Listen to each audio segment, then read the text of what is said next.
Hey guys, in this video I'm going to show you how to change your background in Microsoft Teams before you join a meeting. The first thing I want you to do is just come here to your dashboard, and then from the left hand panel, come here, click on calendar.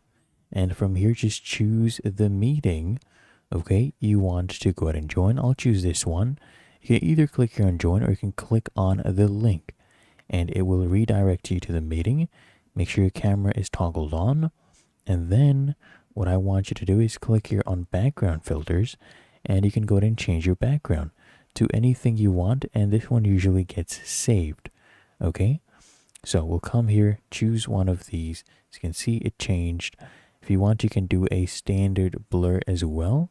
There you go. Or you can add your own image as well. So you click here to add a new image. Just maintain this criteria. Okay, and then you join your meeting.